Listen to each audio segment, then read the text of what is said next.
Hey guys, Igor here, and I'm back with another video. And in this video, we're going to discuss perspective, and more importantly, how to utilize the perspective tools found in Procreate to make your life easier.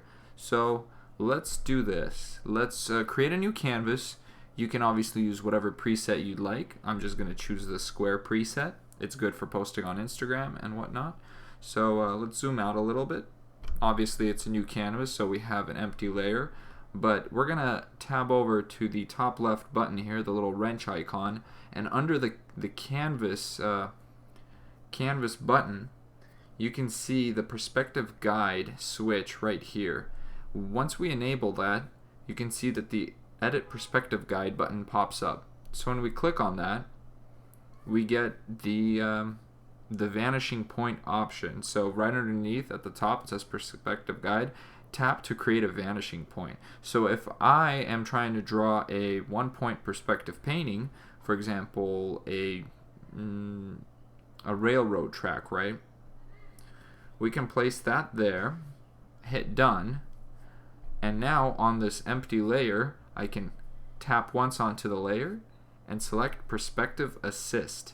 So now whenever I draw a line, no matter where I put it down, it's going to follow these perspective lines, and basically I don't have to worry about making mistakes. So I can quickly draw what looks like a really crappy railroad, but as you can see, horizontally the lines stay straight, and whenever you try to draw at an angle, regardless of what it is, everything is automatically lined up to the vanishing point that's here in the center. So if you can imagine this is, say, a subway, obviously I would be more careful with my planning as I'm working on this, like if I was actually working on an actual painting. So let's say the top would have some sort of lights, and it all like runs down this thing, and then every once in a while you'd get panels on the side of the subway. Yeah. All right, so this is one point perspective. This was the stuff that we learned in public school pretty early on, but Procreate allows you with the snapping perspective assist stuff to really just do effortless things. Now, another thing that I did discover, I forgot how, but basically all you do is you can still break out of the perspective assist without having to disable it.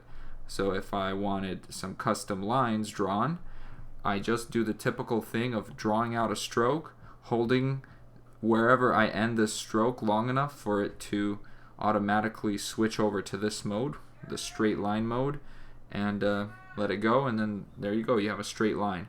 So that's something you can do, but if you don't want to do that, you can obviously turn off perspective assist and still have the grid in the background and kind of work around that. So as you can see, you know, I can go in and use kind of like a loose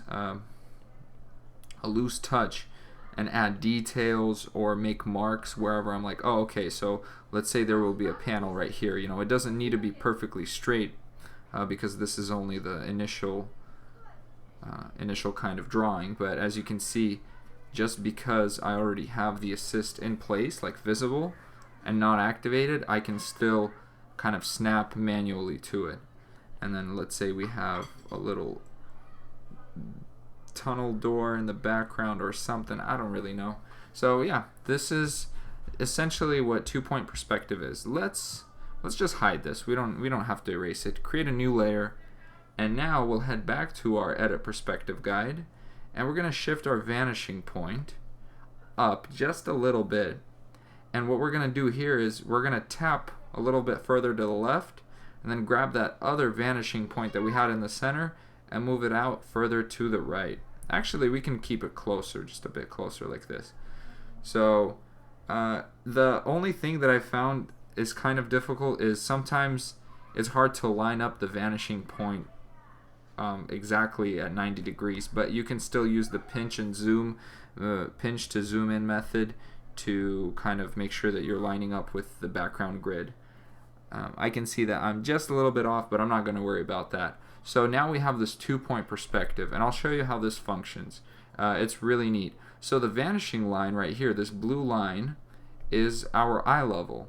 Regardless of what object we're drawing at what angle, the blue line is kind of indicating where the camera, the viewer, the canvas, is what it's seeing is the eye level of this thing.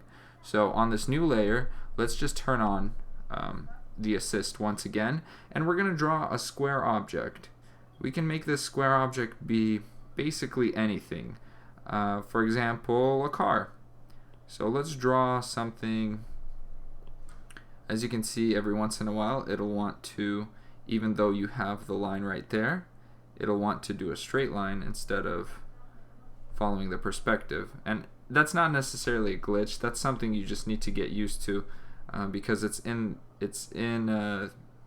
Procreate for a reason. Horizontal lines almost always come in handy, and they kind of I think they just kept that in on purpose. So especially in one point perspective drawings, the horizontal line comes in really handy. So here I'm trying to just make sure I line up my car. I'm going to do this, make sure all of this lines up. And then the eraser, it's kind of weird, but the eraser follows the same exact thing, the same exact rules. It also snaps to the perspective grid. But again, you could use that same method of drawing a straight line to erase in one specific direction. Or if you need to very carefully erase, you can just always turn off the perspective assist temporarily. So let's say this is the start of our vehicle, right? It's going to be really difficult to, let's give it the passenger stuff, the cabin. We'll draw the cabin in real quick. Make sure that I'm following the perspective line. And I can see that this would basically be,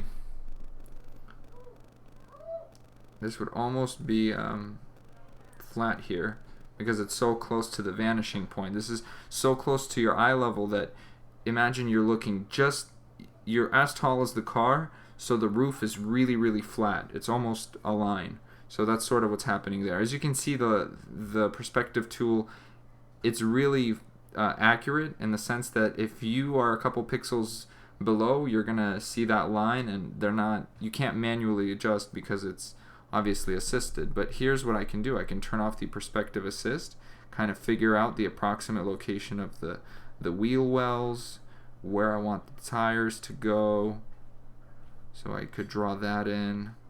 I can obviously chop down, sculpt away, these square parts of the car that I feel are too rough, and using these kind of big blocky shapes as a way to build the shape of the car. So I could do this, make the roof a little bit slanted, move the pillars backwards. It actually looks like we're looking at the back of the car, so that's what I'm gonna make it. I'm gonna make it the rear. I'll keep the markers for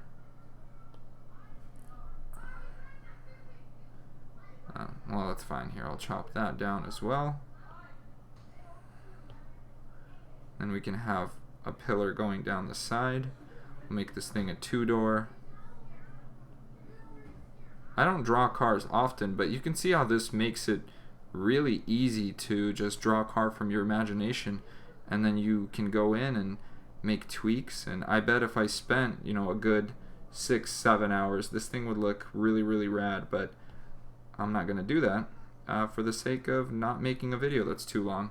So yeah, if we want, using the perspective guide that's in place, obviously the assist is still off because you can see how loose my lines are, but we can use these existing lines that are already in, that are visible in the background to make sure that we're staying on track and kind of getting this thing rolling, pun intended.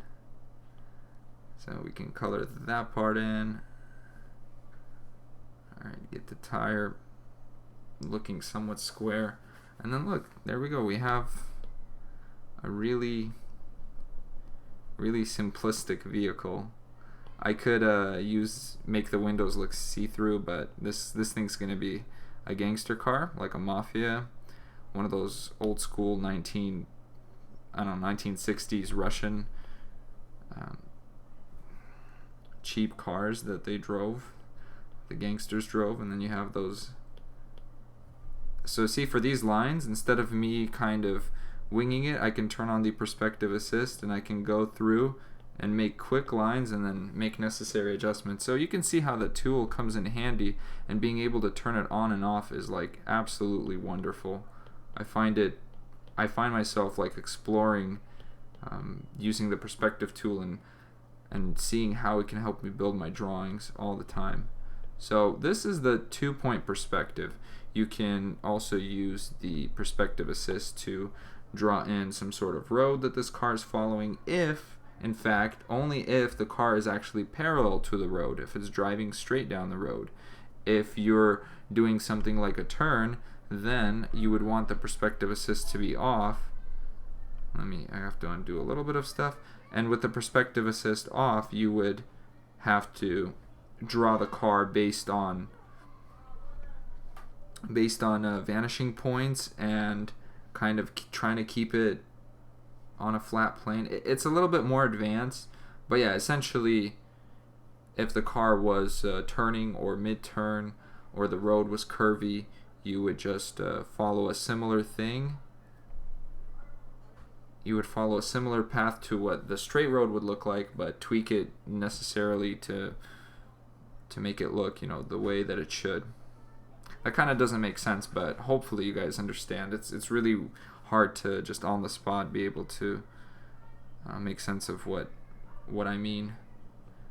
My mouth is like saying things that my brain is like, no, that's not what I meant. All right, so then we put in some trees and whatever, and there we go. We've got our little car. So let's move on to the third and final 3-point perspective. And the way that that's done is we're gonna turn on the guide once more. Sorry about the horn. We have actually the craziest kid neighbors ever. So I'm going to zoom out really far, and as you can see, I can go pretty far. And I'm going to drop a third point for a third perspective vanishing point thing, and you'll see what this is mainly used for. So I'm going to move these two a little bit wider. Let's go something like that. Let's keep one closer so that all the lines are not too far spaced. And here is our 3-point perspective.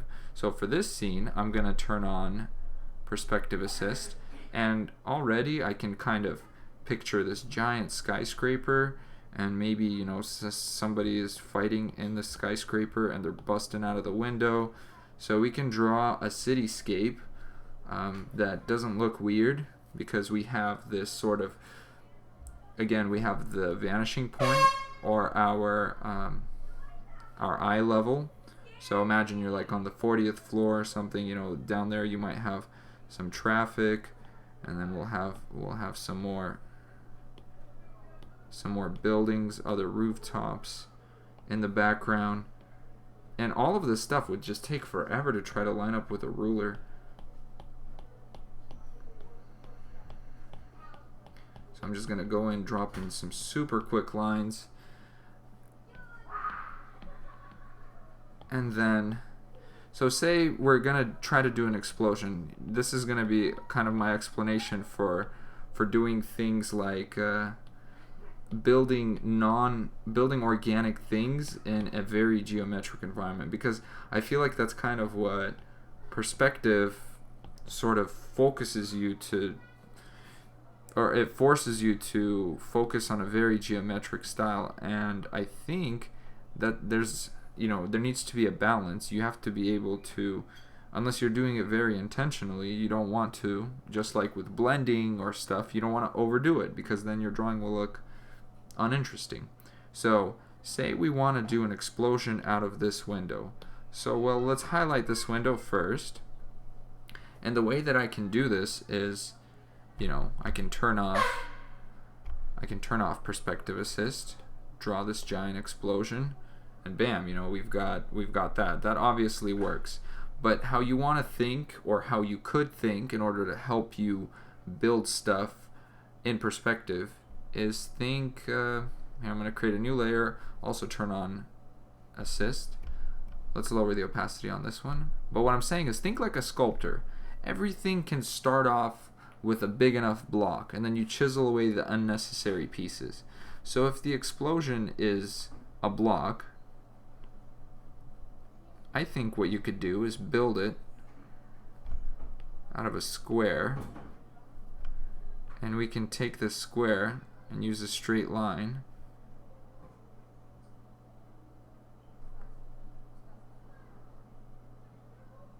So this is what I'm thinking actually. Let me fix this part right here. I went kind of wider on one side and then still flat on the other, but let's keep it consistent. Hold on. Let's erase that line. Grab this one. So for the top of the explosion, I'm actually not using the perspective assist anymore, but again, I'm creating a square or a square-ish shape that I can sculpt inside of. So this is the explosion volume that I'm going to work with. So what I can do is I can turn off perspective assist. I can even just use a different layer. And let's just grab an orange, why not? So here, I'm going to bump up the brush size so that it's easy to see. So here we're going to kind of create the start of, what our explosion might look like. So it'll start off all bunched up, and then you'll have pieces that fly out in whatever direction, and we'll kind of keep it within the confines of our little volumetric box. If we went wider, you can obviously have shots fly out to the side. You don't always have to obviously stick to the box perfectly if you want it to be more realistic, especially if it's an explosion. You'd have things going, little pieces flying left and right. But you see, if I turn off this box, and then we can bump up this thing some more, the original landscape, if we grab, say, a giant gray brush to quickly shade in some stuff,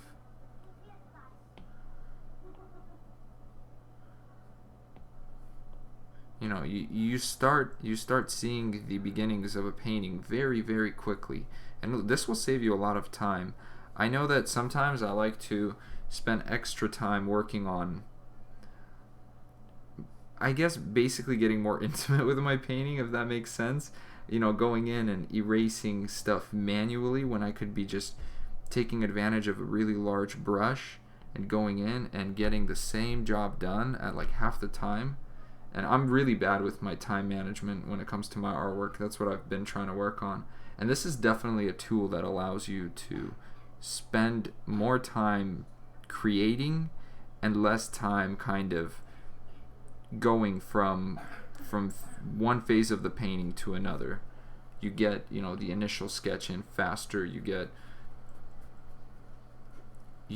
sketch in, you change ideas quicker because you're no longer concerned with, oh wait, is this correct perspective or not? All you have to do is set it up, and then there you go. So what I was talking about with the eye level view, it's this interesting thing that I've read in a book that I recently bought for, I think I have it here. It's called Perspective Made Easy. And one thing that they mentioned, and it makes a lot of sense, is say I have this scene. I don't want to change my vanishing point, but I want an object that's slightly turned. So let's create a new layer. We're going to go to our edit perspective guide, and what I'm actually going to do is, keeping the same vanishing point, I'm going to keep the same eye level. I'm going to slide the vanishing points around. So even though our eye level didn't change, the camera angle is still correct, we now have this different view of an object that we're about to draw in. So if I lock the assist now, let's just hide this stuff temporarily, and I'll turn it back on once I'm done. It's just because this will get in the way. You will see that it still makes sense.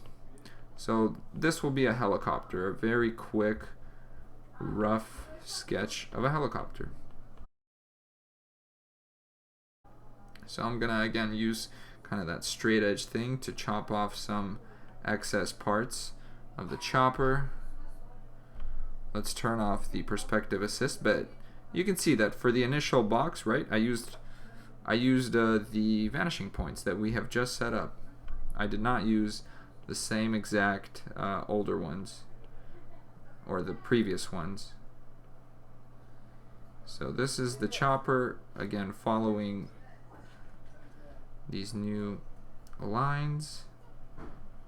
It's got its little propeller blade to do right there.